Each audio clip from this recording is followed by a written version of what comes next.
You know the feeling. That sharp, sudden sting of an insult. The moment a criticism from a colleague, a family member, or a total stranger online just knocks you completely off balance. It's a moment that can live in your head for days, replaying on a loop, stealing your peace and your confidence. It feels personal, like an attack that leaves you exposed and powerless. We're all told to just develop thicker skin or ignore the haters. But what if that's actually terrible advice? What if every single criticism, every emotional jab, was actually a mirror? Not some distorted funhouse mirror, but a perfectly clear one, reflecting a hidden part of yourself, a part that holds your greatest, most untapped power. What if you could make yourself practically bulletproof to it all? There is a psychological concept, rooted in the work of the brilliant psychiatrist Carl Jung, that can transform every attack into a source of strength.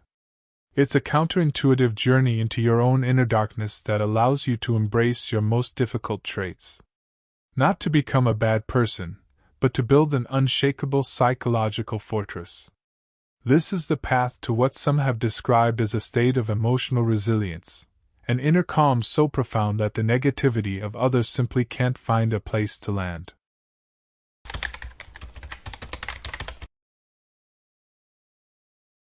To understand how to become resilient, we first have to get real about why insults hurt so much. The pain rarely comes from the words themselves. The words are just triggers, little keys that unlock wounds already inside you. Someone calls you incompetent, and it doesn't just sting because they said it. It stings because it plugs into a deep, quiet fear that maybe you are incompetent. Someone calls you selfish, and it hurts because it taps into a hidden guilt that maybe you haven't been as generous as you could be. The insult is the spark, but the gunpowder is already in you. From a young age, we all learn to build a mask. Carl Jung called this mask the persona. The persona is the idealized version of ourselves we show the world. It's the good employee, the loyal friend, the strong and unflappable leader. It's a carefully curated collection of our most socially acceptable traits. We get praise for being polite, agreeable, for hiding our anger and our fears.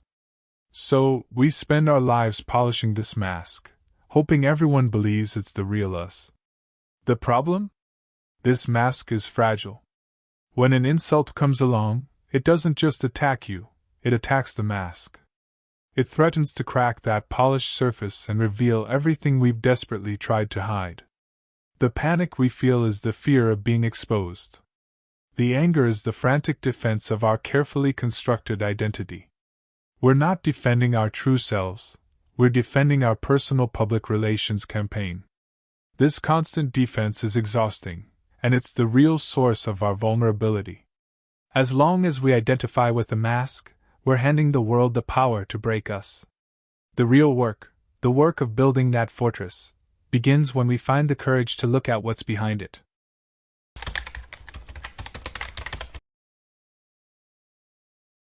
Behind that shiny persona is what Jung called the shadow. The shadow is one of the most profound and misunderstood concepts in psychology. Simply put, the shadow is everything we have disowned about ourselves. It's the collection of our repressed desires, our perceived weaknesses, our unacceptable impulses, and our hidden flaws. As Jung put it, it's the thing a person has no wish to be. Imagine your mind is a house. The persona is the clean, tidy living room you show to guests. The shadow is the dark, cluttered basement where you've tossed everything you're ashamed of, your jealousy, your rage, your fear, your laziness, your arrogance, your greed. We lock that door and pretend it's not there. But it is, and it has a powerful, unconscious influence over our lives. But here's the critical misunderstanding: the shadow isn't inherently evil. It's just unconscious. In that dark basement, alongside our flaws, are also our hidden strengths. Society often teaches us to repress valuable parts of ourselves. A boy told boys don't cry might shove his empathy into the shadow. A girl told don't be so bossy might repress her natural leadership. So, your shadow might hold the aggression you need to be a powerful advocate, the ambition you need to create something amazing, or the raw creativity that was once called too weird. And this is where everything changes. An insult is an unwitting gift. The person insulting you is doing you a huge, if accidental, favor. They are acting as a mirror, shining a light directly into that locked basement of your psyche. They are pointing, with laser-like accuracy, at a part of your own shadow you've refused to look at. The things that trigger you the most are the things you have most forcefully denied in yourself. If you have a massive, volatile reaction to being called weak, it's a powerful sign you've repressed your own vulnerability. If you get infuriated when someone calls you arrogant, it points to a deep insecurity around your self-worth and a disowned part of you that maybe does feel a little superior. The insult is a map. It's a breadcrumb trail leading you back to the lost, forgotten, and most powerful parts of who you really are.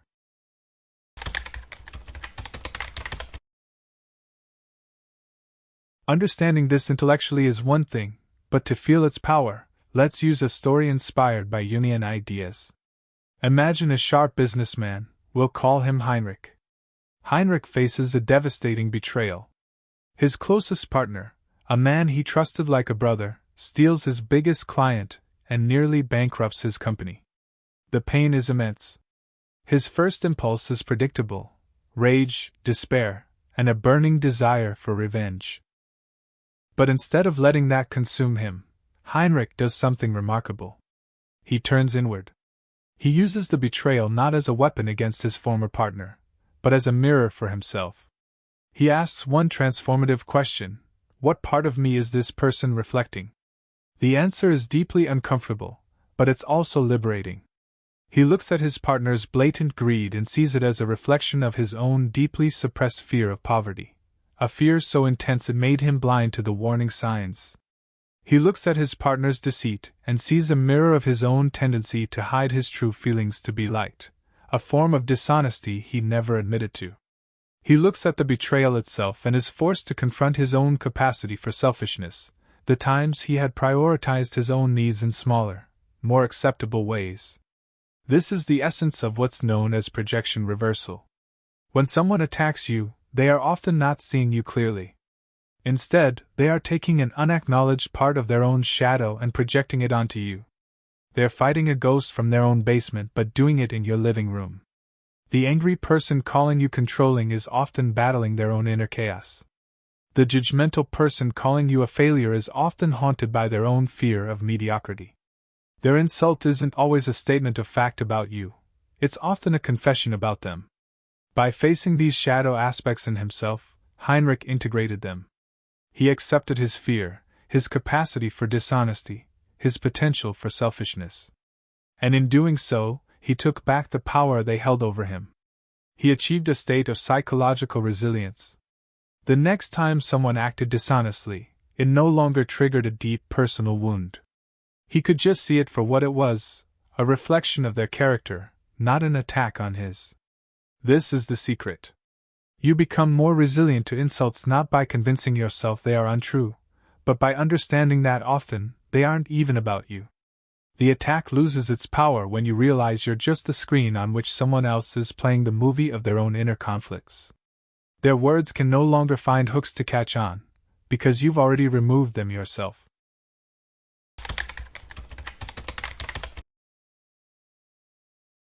The solution: building the fortress of self, 4 pillars of psychological resilience. This journey requires actively building a new kind of internal structure, a psychological fortress built from self-awareness and integration. It stands on 4 main pillars. Pillar 1, the observer protocol and the reaction gap. The first pillar is about creating space. Most of us live in a state of immediate reaction. Insult, anger, criticism, defensiveness. There's no space between the two. The observer protocol is the deliberate practice of creating that space, often called the reaction gap. Here's how it works. The moment you feel that hot, sharp sting of a trigger, your only job is to pause. Don't speak. Don't react. Take one deep, conscious breath. In that single moment, you shift from being the character in the drama to being the audience. You become the observer. From this new perspective, just watch what's happening. Observe the external event, the words, the tone. Then, observe your internal response, the tight chest, the hot face, the storm of angry thoughts. Do it without judgment. Don't condemn yourself for feeling angry, just notice, anger is here. Don't shame yourself for feeling hurt, just notice, hurt is present. By doing this, you break the automatic circuit. You move from being a victim of your reactions to the author of your responses. Pillar 2, the Shadow Integration Protocol, acknowledge and reclaim. Once you can observe a trigger, you can begin the core work, shadow integration. This is where you consciously meet and reclaim the parts of yourself the insult is pointing to. It's a two-step protocol, acknowledge and reclaim. First, acknowledge the truth when someone calls you arrogant. Your ego wants to scream, "That's not true." This technique asks you to do the opposite. Look for the grain of truth, no matter how small. Ask yourself with genuine curiosity, is there a part of me that can be arrogant? Have I ever acted that way? If you're brutally honest, the answer is probably yes. So, you quietly admit it to yourself, yes, a part of me has the capacity for arrogance. This simple act of self-admission is profoundly disarming. The insult instantly loses its explosive power because you're no longer fighting it. Second, reclaim the trait. This is where you take the negative trait and find its hidden, positive potential. Every flaw is the shadow side of a strength. Arrogance is the shadow of powerful self-confidence. Being a control freak is the shadow of a strong, organized leader. Being too sensitive is the shadow of profound empathy. So, after acknowledging your capacity for arrogance, your internal dialogue becomes, yes, I can be arrogant. This also means I possess unshakable self-belief. I will learn to use that confidence without the toxic edge. You're not celebrating the flaw, you're integrating its underlying energy into a constructive form. Pillar 3, the Boundary Fortress, Filters and Ownership. As you practice the first two pillars, you naturally build the third, an impenetrable boundary fortress. This fortress is made of conscious filters that protect your inner world. The first is the relevance filter. With every piece of criticism, you can now ask, is this data useful for my growth, or is this just the other person's noise? If the criticism, however clumsily delivered, points to a shadow element you need to work on, then it's relevant. You let it through the gates and use it. But if the insult is pure, baseless negativity, the filter identifies it as noise. And you simply let it go. It bounces off the fortress walls because it's irrelevant spam. The second is the ownership boundary. This is the crystal clear understanding of what is yours and what is theirs. Their anger is theirs. Their insecurity is theirs. Their need to belittle others is theirs. You are not their emotional compost bin, a place to dump their psychic waste. You can have compassion for their pain without having to carry it. Pillar 4, Building the Identity Fortress. The final pillar is the ultimate outcome, the identity fortress. This is what happens when your sense of self is no longer built on the shifting sands of external validation, but on the bedrock of integrated self-knowledge. Your persona is what others think of you. Your true self is what you know you are.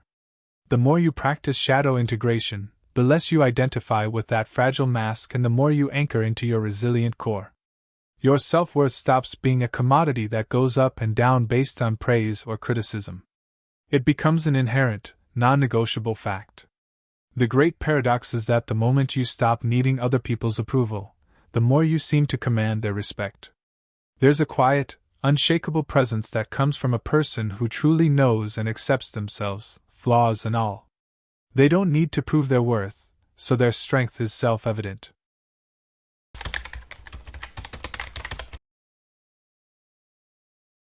A common fear with this kind of work is that it will make you cold or detached.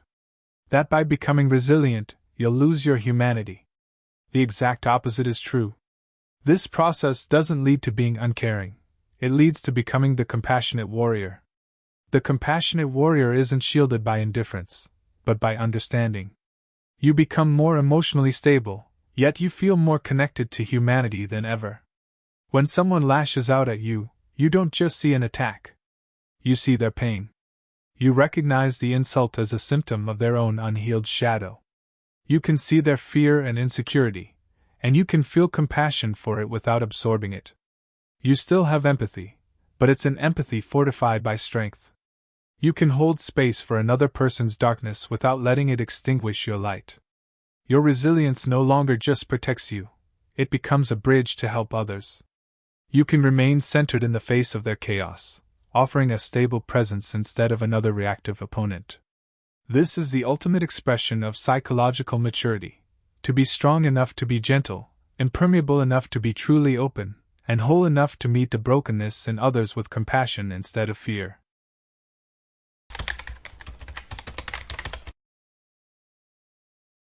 The path to becoming resilient to insults isn't about building higher walls. It's about dissolving the inner enemy through radical self-acceptance. The insults stop working not because they are deflected, but because they are absorbed, neutralized, and transformed into fuel. They stop working because there is nothing left to expose. You've courageously walked down into your own basement and turned on all the lights. True psychological strength isn't the absence of weakness or darkness. It's the complete ownership of every part of yourself. It's the understanding that the light and the shadow are two parts of a greater whole. When you've made peace with your own inner demons, the demons of others have no power over you. The world loses its ability to wound you when you no longer carry the hooks for insults to catch. You are no longer a target, because you have become the fortress.